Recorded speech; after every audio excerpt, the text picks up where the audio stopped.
This is the Bigger Pockets Podcast, show 582. I bought properties that didn't cash flow because I got them significantly undervalued. I bought one in Florida probably like 5 years ago, maybe 6 years ago, that I was able to buy for around $195, and it was worth like almost $260,000. It was an incredible deal from a wholesaler, but it didn't cash flow. I didn't care. I basically bought myself $150,000 of equity, and it's only gone up since then. Am I okay to lose a couple $100 for a couple years so I can get that? Yes. Now, in what circumstance would that be a bad idea? What's going on, everyone? It is David Greene, your host of the Bigger Pockets Podcast, here today with a Seeing Greene episode.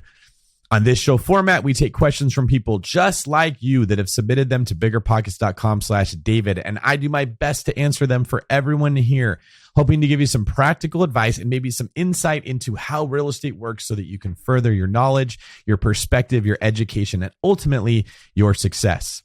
Now, if this is your first time here, BiggerPockets is the company that teaches you how to build wealth through real estate. We've got an awesome website, so check it out at biggerpockets.com. We've got a forum where you can ask just about any single question you can think of and somebody will answer it. We've got an agent finder where you can get connected with real estate agents that are also BiggerPockets fans. We've got this awesome podcast and a whole bunch of other things. So if you're looking for a community of over 2 million people on the same journey as you found it. Today's episode is awesome. So we get into some pretty deep stuff. We talk about what an agent can do to get their business started and what you as a client should look for in an agent. We talk about zoning issues and what things to be aware of and what things probably aren't going to be as big of a problem for you.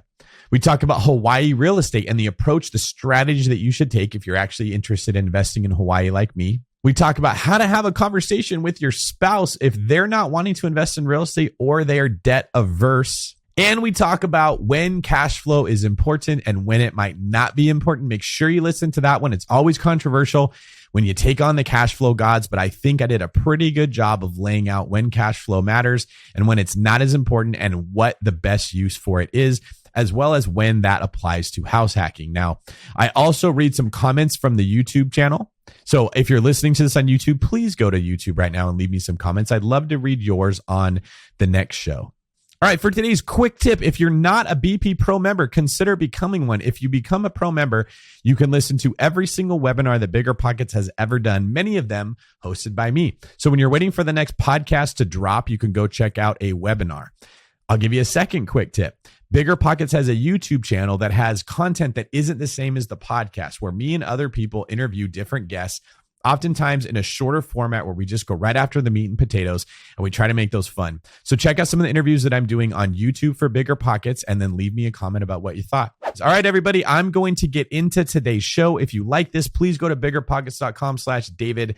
Leave me a video or a written question. And if you didn't get a chance to get your question answered, you can always send me a message on social media. I'm David Greene 24. All right, let's get into it. David, hi. Thanks so much for taking these questions. I have loved this section of the BP where real people get to ask you things. So I appreciate it. My name is Katie Lawrence. I'm in Arvada, Colorado. And I have an agent-related question. So I'm a longtime investor. Have a real estate investment company with my husband. We do fix and flips. We do BRRRRs. We have rentals, renovations. So last November, I became an agent. So I have a few questions around the agent side of things. So we've obviously selling and buying homes, have worked with a number of agents. So my question is around residential clients. How do you provide value?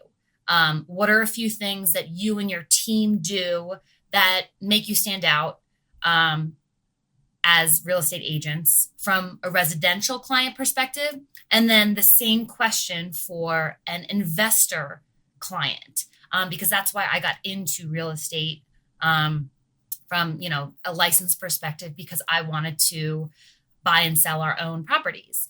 So when you're dealing with an investor client, how do you provide value there? What are a few things that, might set you apart from other agents?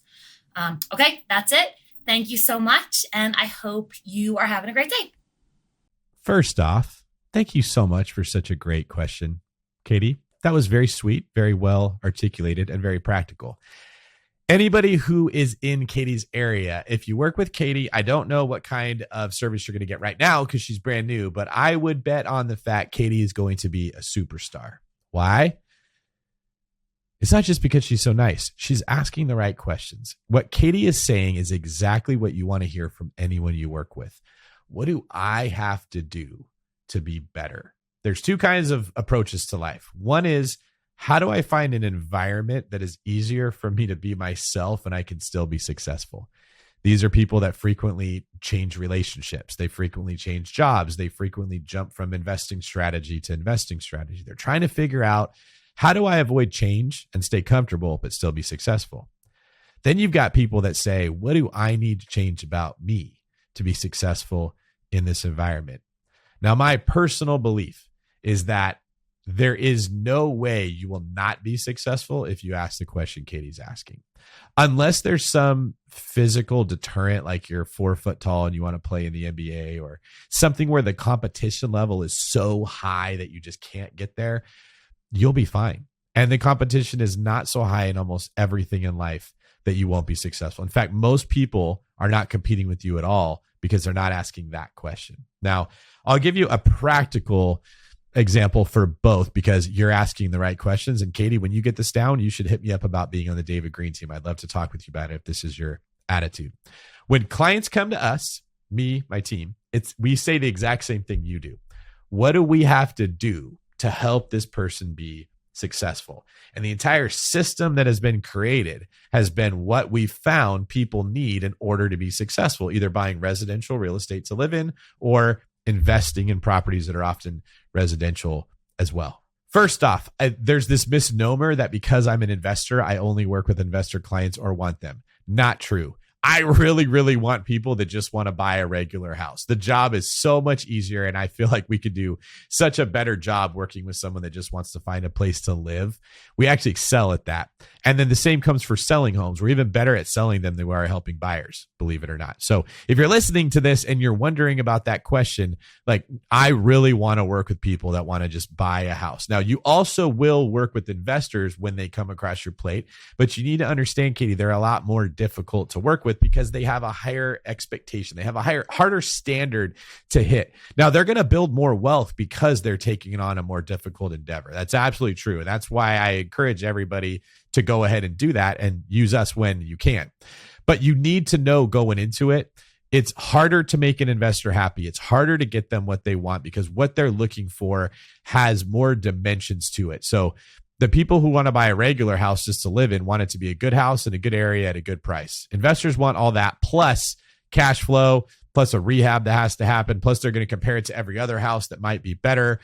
Plus, they're looking for ways that they can use creative financing. There's all these other elements. So in general, if you come to work with my real estate team and you want to buy a house, the first thing we do is sit you down and explain to you, this is what goes into buying a house. It is a full presentation. Now, if we're going to sell your house, we give a listing presentation that explains, here's our technology, here's our marketing, here's how we negotiate, here's our plan to sell your house, here's how we're going to make you as much money as possible, and here's our track record of where we've done it before. This is why you want to use us. Not every agent does that, but many of them will give some form of a listing presentation if they're good and if they're professional. Hardly anyone does it for buyers.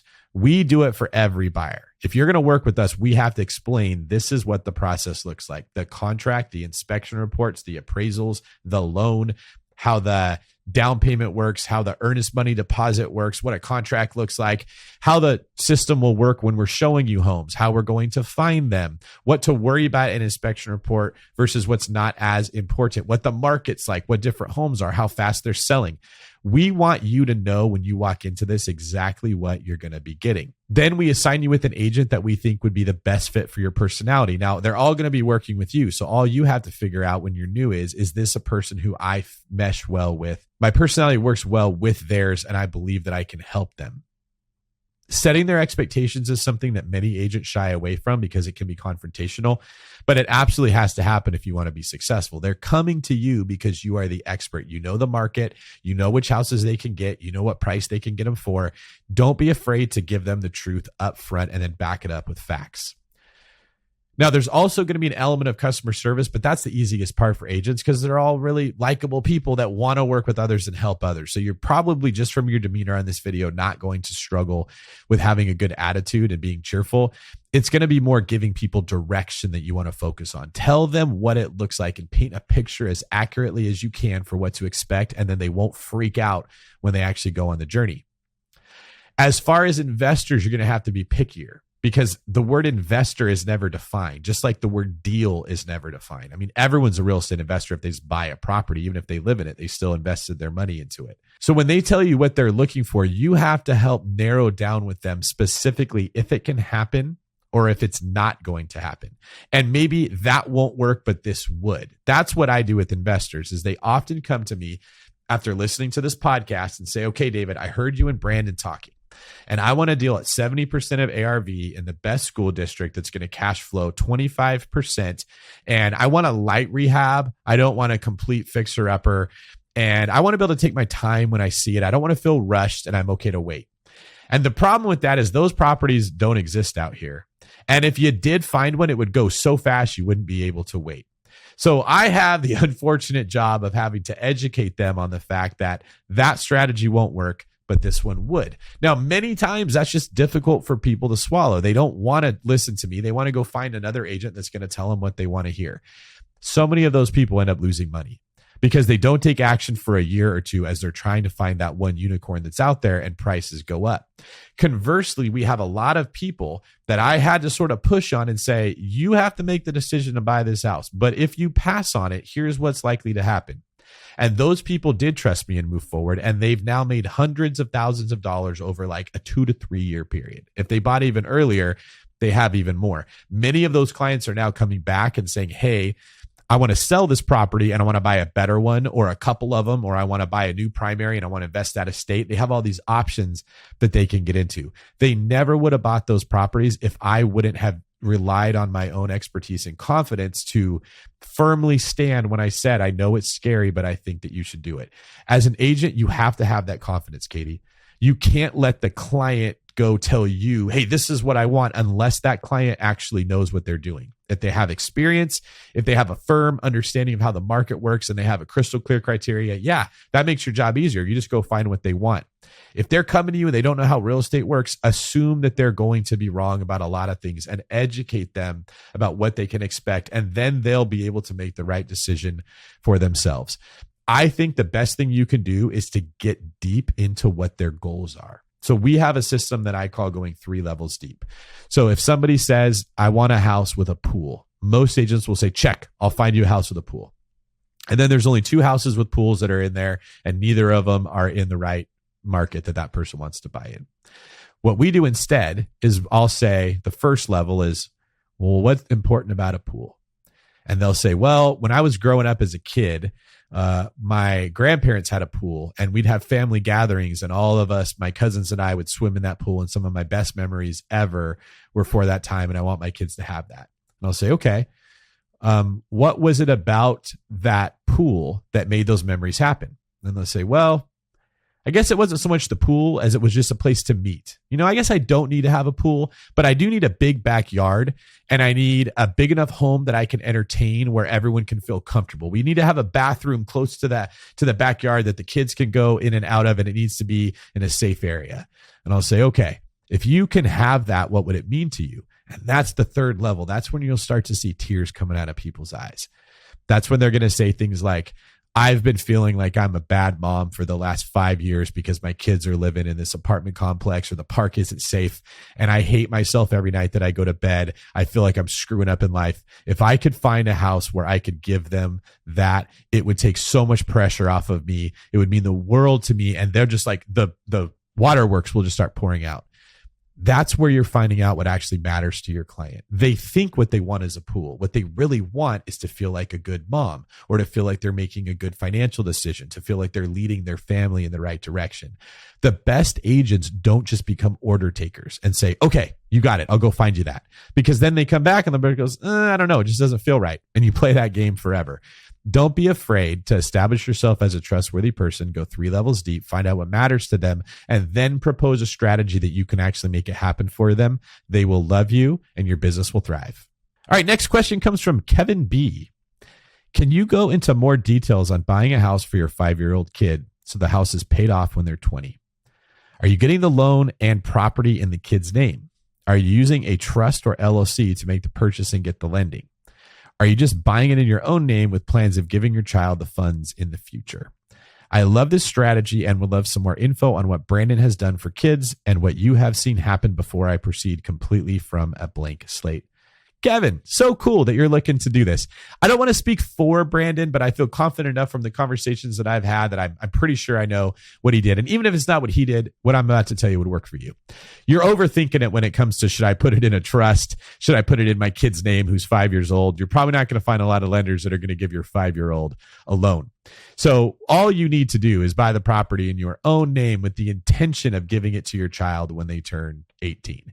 That could be selling the home and giving them the money. That could be transferring title from your name into their name. That could be putting them on the title and helping them to build credit so that eventually they can refinance it out of your name. You'll have a lot of options. What's important is that you create those options by building equity. What you want to do is get that property and put it on it. If you have a 5-year-old and you want to give it to them when they're 20 paid off, it needs to be on a 15-year loan. So you got to go find a property that you can afford with a 15-year loan that will grow over time. When you get there, all of these questions can be answered relatively easily. You won't have to worry about it. Transferring title is not that difficult, especially if that person is able to refinance the house from you, or you could sell it and give it to them. There's lots that you can just add them to the title and let them take the cash flow and let them do what they want with the equity through your name. I think as long as it's your child and you trust them, you don't have to worry about it. Don't put this much pressure on yourself to get it down right. As long as you're building equity with that property and you don't lose it to foreclosure because you buy it wisely, you're going to be fine and your kid is going to be set for life. Plug. Check out Scott Trench's book, Set for Life, about how you too can help set yourself and your kids for life. BiggerPockets.com/store. Okay, next question comes from Gemma Silva. This is a 2-part question. Part 1. Hello, David.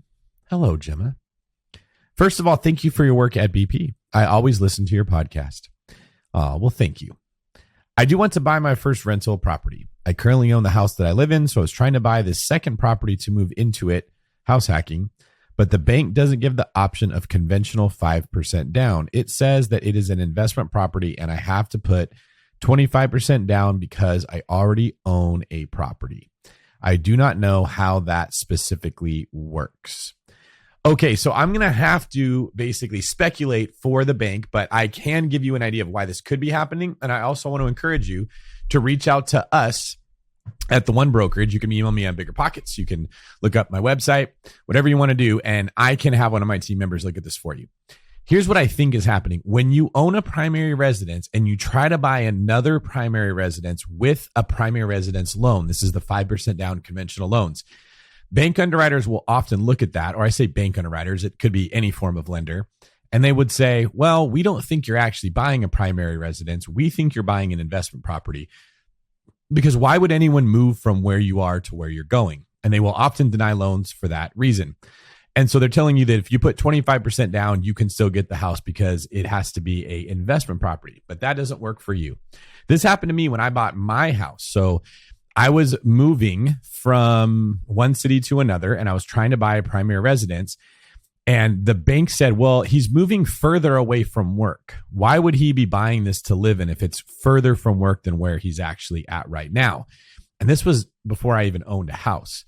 I was renting a house. And so we had to write a really long explanation that explained I couldn't afford to buy a house closer to work.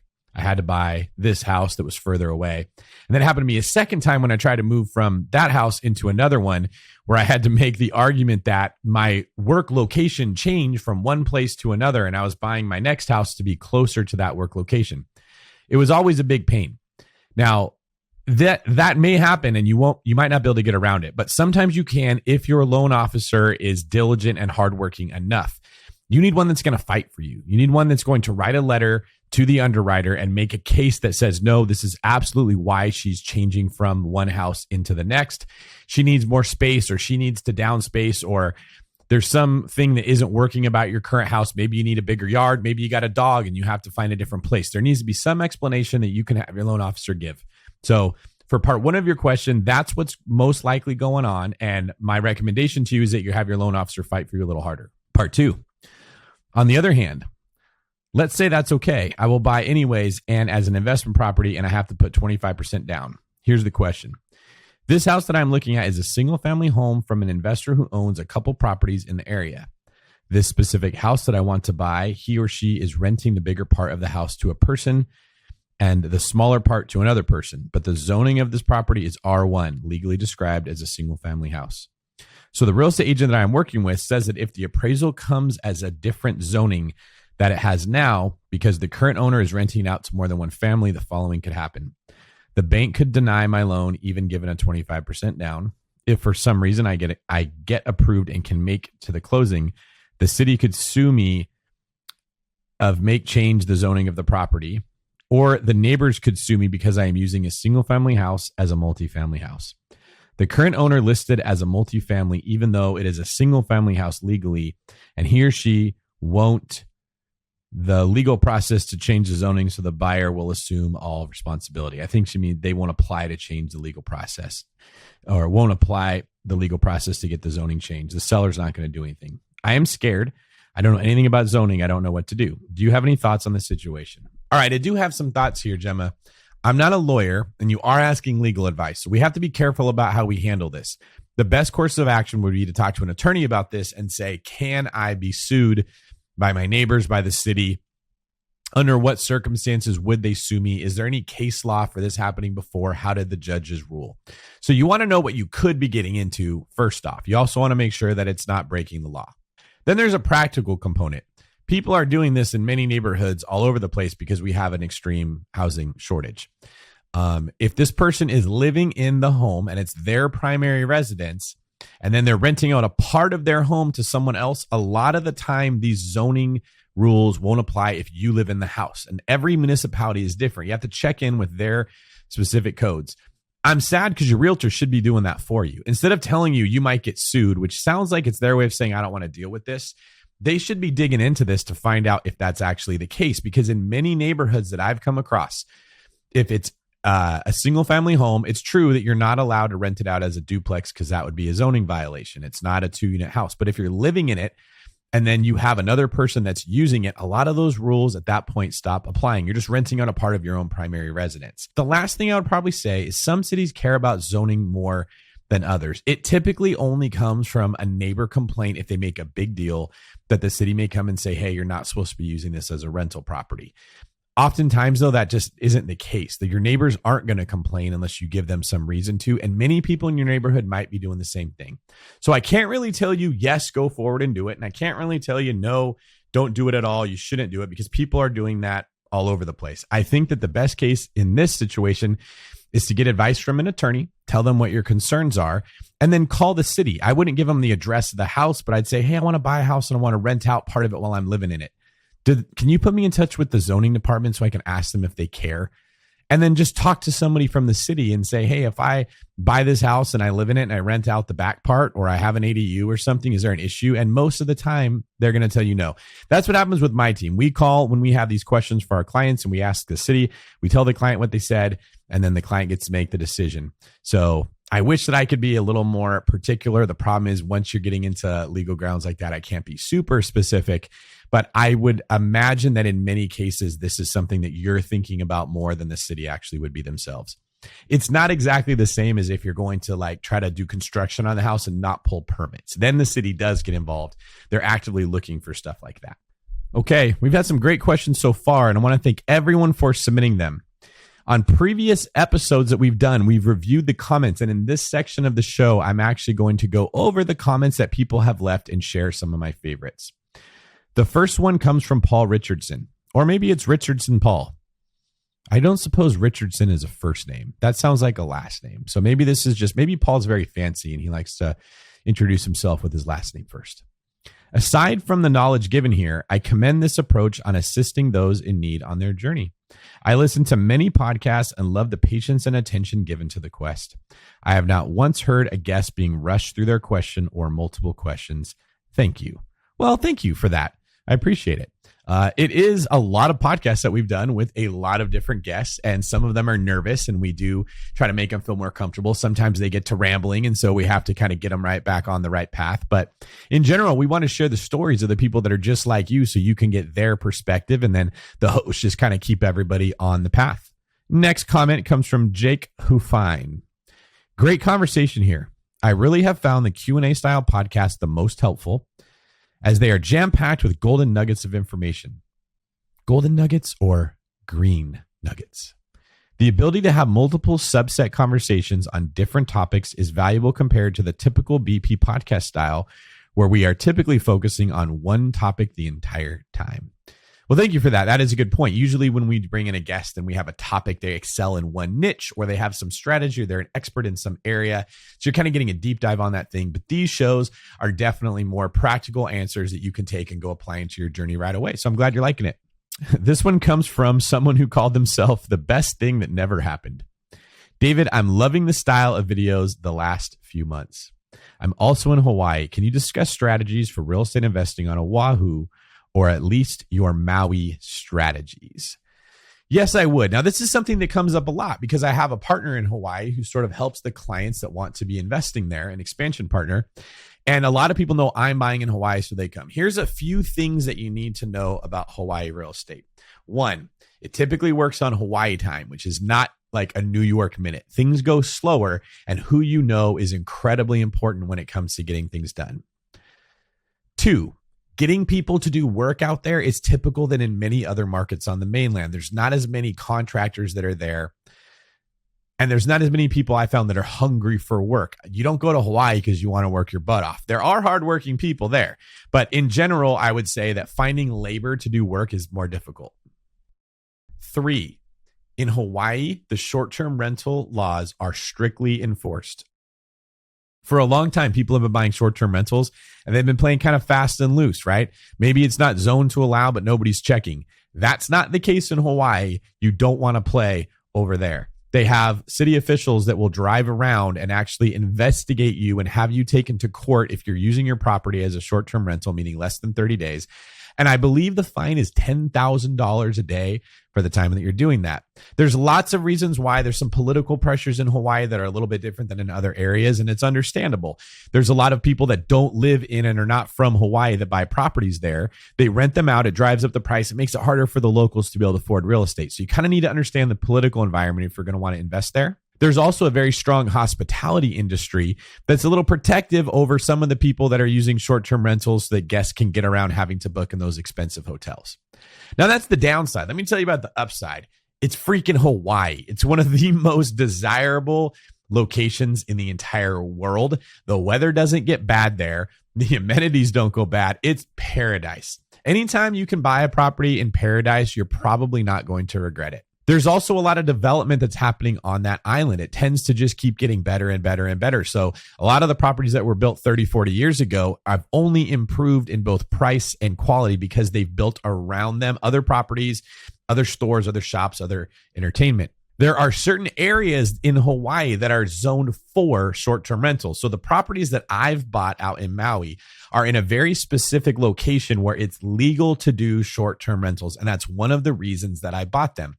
If you buy outside of that area and you try to do a short-term rental, that's where you get in trouble. That's why I have an expert in Hawaii that knows Oahu and knows Maui. They can help you avoid some of the mistakes that people make and also fight hard to get you into contract when not every agent out there is willing to put in that same kind of work. Lastly, the financing is different in Hawaii. The lenders work off of different regulations and rules in many cases. And in general, I'd say they're a little behind the times. Things move a lot slower. It's very hard to get escrows to close quickly. So I'm working on that too. I now have licensing that we're working on in Hawaii. We can do loans out there.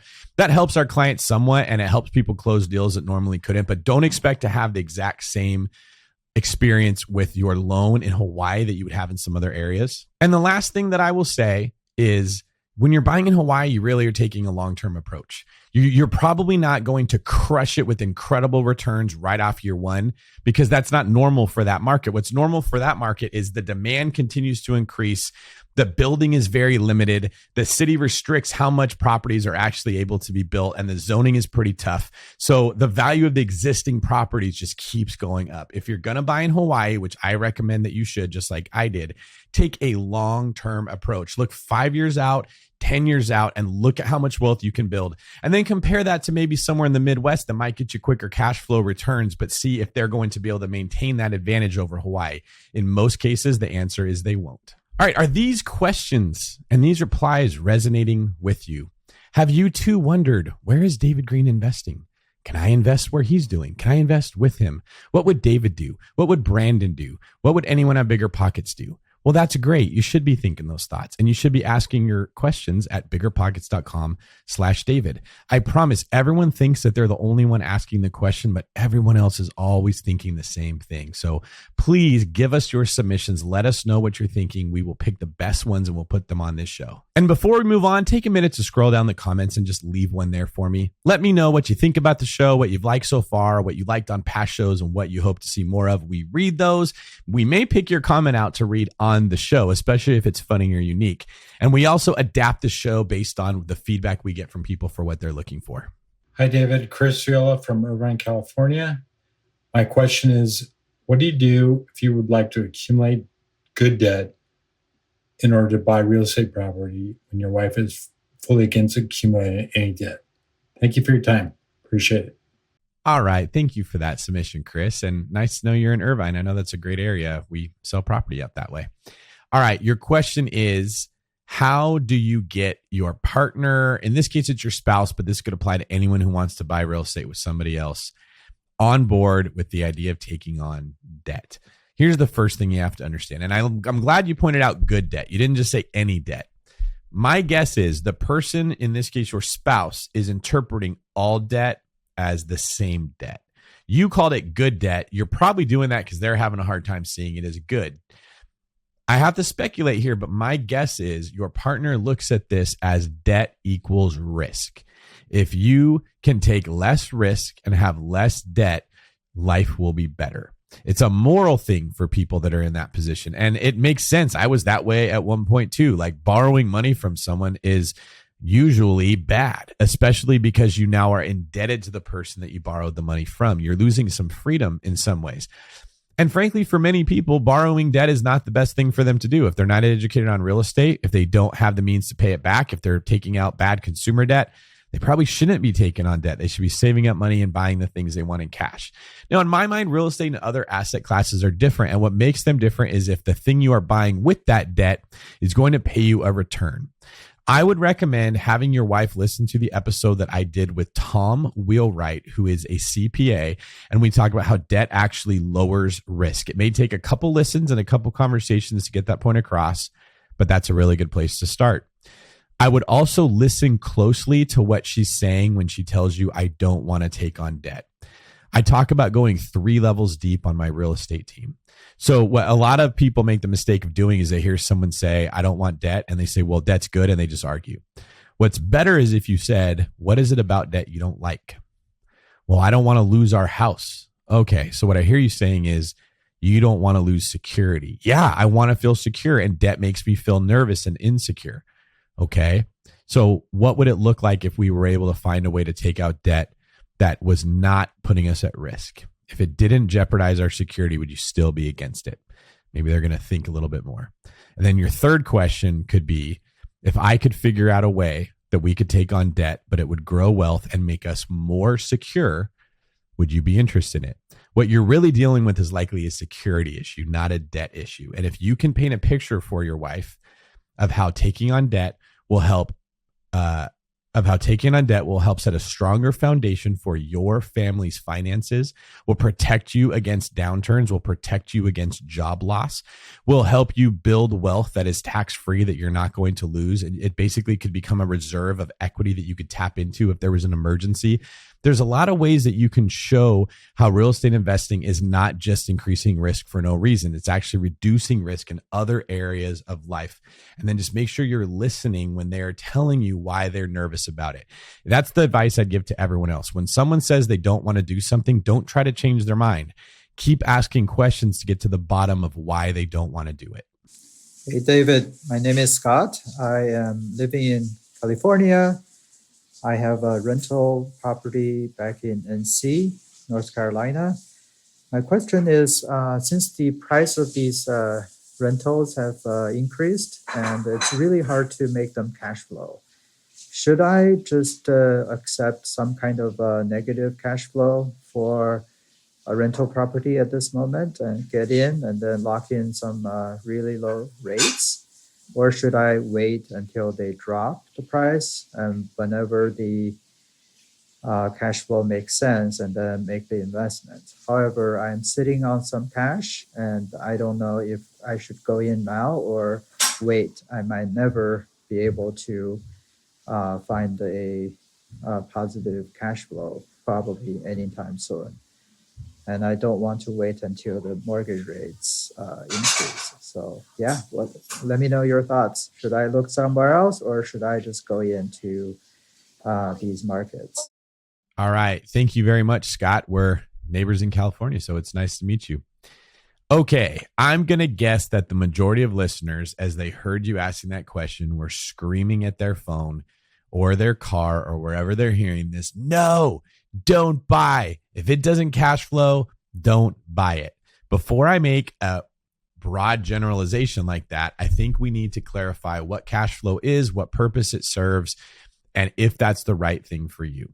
First off, let's just be honest with ourselves. Cash flow is one way that we make money in real estate. It's often our favorite way, but it is not the only way we make money in real estate.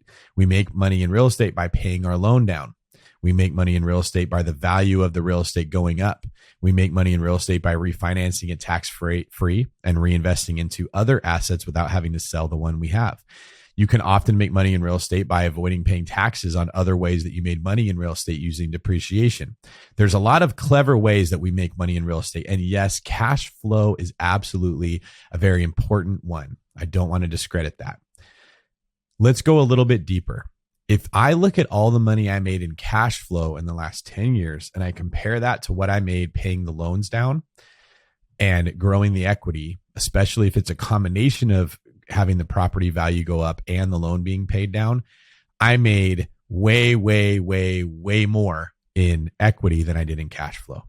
So over a long period of time, in almost every single circumstance, you are going to make more by buying and letting the property appreciate. Here's the other thing we don't talk about. Rent appreciates too. Buying now might not cash flow right away, but what if it's a circumstance where it's going to cash flow later? And in 10 years, it'll be cash flowing much more than something that somebody bought right now that cash flowed today. I'm just kind of setting the table. Don't crucify me yet. I'm here to make a point. Where is cash flow important? Well, cash flow is important for several things. If you don't have income coming in from other areas of your life and you need it to live on, cash flow is incredibly important and you shouldn't buy anything that doesn't cash flow. If you don't have healthy reserves or if you don't make a really good income and save your money, otherwise you're not financially responsible, cash flow is incredibly important. If we look at the ways that real estate makes money, the key is time. Time to pay down your loan, time to let it appreciate, time to let your rent grow. Time is a crucial ingredient in the wealth building element of real estate investing. Cash flow helps make sure you can make the payment so that you keep the property over time. I've said many times, cash flow is best used for defense. Cash flow makes sure you don't lose a property. It's not great for offense. It's very difficult to build any significant form of wealth by saving the couple $100 or even the $1,000 a month that you might be saving in cash flow. Just think about if you have a property that cash flows $1,000 a month, $12,000 a year. That is really good in most cases. Then compare that to properties that might go up $50,000 to $100,000 to $150,000 a year. That $12,000 doesn't look that amazing when you're putting it next to $100,000 of growth. And many people will say, well, the growth isn't guaranteed. And I will say that is absolutely true. And neither is the cash flow. Anyone that's invested in real estate for a significant period of time has seen cash flow is not guaranteed. You don't know what your tenant's going to do. You don't know what's going to go wrong in the property. It takes one tenant trashing a place or not leaving or needing to be evicted. It takes one air conditioner breaking or roof leak to destroy cash flow sometime for years.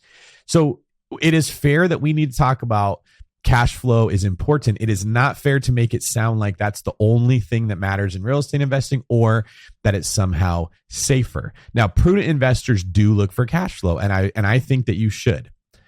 Let's talk about a scenario where cash flow isn't as important. I'm about to drop a bomb here. I've bought properties before that don't cash flow. I've bought other properties that cash flow very strongly. But for someone in my position, cash flow is actually relatively unimportant. I have revenue coming in from probably 25 different income streams of different properties, different businesses that I own, different royalties, different things that I'm involved in. So the cash flow from one of those streams, like one property in an income stream, is not as important to me as others. In my overall financial position, the cash flow of a property does not mean as much. I bought properties that didn't cash flow because I got them significantly undervalued. I bought one in Florida probably like 5 years ago, maybe 6 years ago, that I was able to buy for around $195, and it was worth like almost $260,000. It was an incredible deal from a wholesaler, but it didn't cash flow. I didn't care. I basically bought myself $150,000 of equity, and it's only gone up since then. Am I okay to lose a couple $100 for a couple years so I can get that? Yes. Now, in what circumstance would that be a bad idea? If you can't make the payment, this is what I'm trying to get at. Cash flow best is used to make sure your mortgage payment gets made. If you can make that payment from other means, it becomes less important. So my question to you, Scott, with this money that you're sitting on and you're thinking about investing, are you doing anything to make cash flow with that money currently? Because inflation's eating it up. Are you buying in a market where you want the asset? It's likely to go up in value. The rent is likely to go up. It's not going to cause you a headache. It's an overall strong fundamental market. Can you afford, if you're going to lose a little bit of money every month, to keep that house afloat for a couple years until rents go up? Do you have a significant amount of money set aside in reserves that you are disciplined enough not to touch if you want to move forward and buy this property that doesn't yet cash flow? Now, I can already see in my mind, I'm going to get some hate mail for giving you this advice. I'm just trying to broaden people's perspectives. It is very, very good to look for cash flowing properties. I would say it's not absolutely crucial for everyone. It depends on the person. If you're listening to this and you're living paycheck to paycheck and you don't have any money in the bank and you're tired of waiting and you're like, I just need to buy something, this money's burning a hole in my pocket, you're not the person that should say cash flow doesn't matter. You definitely need it to matter. If you hate your job and you hate your life and you need to just get some money coming in so that you can get out of that position and put yourself in a place where you can chase your dreams, cash flow is very, very important. If you're someone like me that doesn't really even need cash flow until I retire and stop working or has other streams of income, cash flow is not as important. So you have to take that approach when you're making these decisions. Scott, I think you have a pretty good idea about what your family's needs are and how prudent you've been with money. And if you feel good about it, look for the upside and delay gratification, be disciplined. And if you can be a good manager of your own wealth and money that comes into your own household, not having it cash flow would be acceptable. The next question comes from Mark R. in Wellington, Colorado. I recently left a W-2 job, but now I'm realizing that in order to make another home purchase and put my former residence up for rent, that I'll need W-2 income as my realtor pay won't count for about 2 years or more since it's employment. Do you recommend that someone in my position go back to their old job in order to keep advancing in real estate?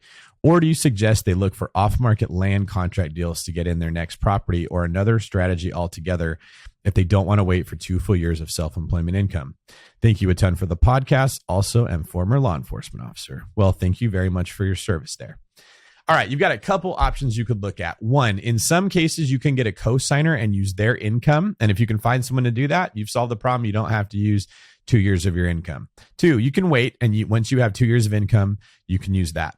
3, you can find alternative loan products. Now, I'm not talking about subprime loans that are shady. Our company has loans that work exactly for people like you. For whatever reason, their debt to income ratio isn't strong enough, or they own too many rental properties to qualify, or they haven't worked at their job for long enough, or sometimes the income that people make, they're not allowed to use it to qualify you because it's based on bonuses or commissions or something that isn't consistent. And we have loan products that will let you use the income of the property to qualify for the property. And there are conditions that go into that, right? You probably wouldn't use this loan if you're going to buy a house you're going to live in, because the lender wants to know that it's going to be generating income. But I think you should talk to us about that and let us figure this out for you. The other thing, if you're listening to this and you're having these same kind of problems, It's probably because you're going to the wrong loan officer. If you just walk into a bank like Chase or Wells Fargo or something, and you ask that loan officer, can I get a loan? They're probably going to say no because they don't have a product that will work for that. It's like going into an Italian restaurant and asking for a burrito. They're going to say, no, we don't serve burritos here, and we're not trying to help someone that wants burritos. That's not our job. And then you're going to walk away with your head down thinking, oh, this sucks. I can't get a loan. But if you go to a catering company and you say, I'd like burritos, and they say, let us go find you a great burrito truck and have it come to your house, that's a different story.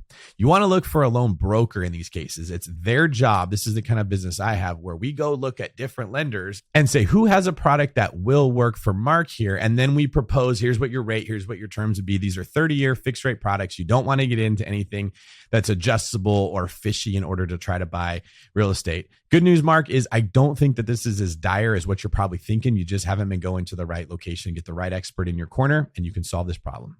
Next up, we have Rob Marks in Philly. I love your work. Thank you for all that you do. I have a question regarding asset protection. The answer may be dependent on the number of doors. So in my case, I only have 2 right now, but I'm curious how the answer may change based on the number of doors. My question is, what's the best way to protect my rental properties? Umbrella insurance policy, some kind of rider, an LLC. This comes up all the time. First off, I can't give you the perfect answer here because I'm not a lawyer, and that would be legal advice you're looking for. I will share a little bit of information that might make it easier for you to make a decision for yourself. First off, your homeowner's insurance will have protections for you. One of the benefits of going that road of just beefing up your insurance is that if for some reason you get sued, your insurance's lawyers are the one that will handle that lawsuit. And they are going to be good at this because that's their full-time job. I talked about this when I interviewed Tom Wheelwright on the BiggerPockets podcast. Number 2, an LLC is designed to sort of limit how much access people can get to what's in that limited liability company. So in an ideal world, if you have one property and you're sued and somebody wins the lawsuit, they can only take what's in the property, but it's not ideal. In many, many cases, judges have said, we're going to pierce the veil of the LLC and we're going to let this person get assets that were not held in the LLC. So I don't want you to get the false sense of security that an LLC is airtight and perfect. An umbrella insurance policy will probably start to make the most sense for you when you get a bigger portfolio, but this is a really simple question that one call to an insurance provider can answer for you. My recommendation, if you only have a couple doors, is start with regular homeowners insurance and beef your policy up to cover you in case of a lawsuit for an amount that you feel falls within the realm for what previous judges have awarded to people who made claims against the landlord and the damages they received. Hey, David, thanks for the opportunity to ask you a question. My question is related to house hacking. In a previous asking or Seeing Greene or whatever these is called, you mentioned that one of the niches that you would get in if you were just starting out to accumulate wealth would be house hacking and going to the nicest neighborhood in any town and house hacking in that neighborhood, not really caring about cash flow and just buying in that neighborhood, buying a lot of rooms, running by the room. Number one, why did you say that? It seems like it goes against cash flow, kind of the principles of real estate investing. Number 2, for whom would this strategy be appropriate? I'm moving to an expensive market, and that's exactly why I'm asking. And might even be moving to a place like Vail, in which the medium house is incredibly expensive. All right. Thank you for that, Clayton. I would love to explain why I said that. First off, I never said house hack and don't care about cash flow. That's not what I was saying. I was saying house hacking is the best wealth building strategy through real estate that I know of, especially for beginners.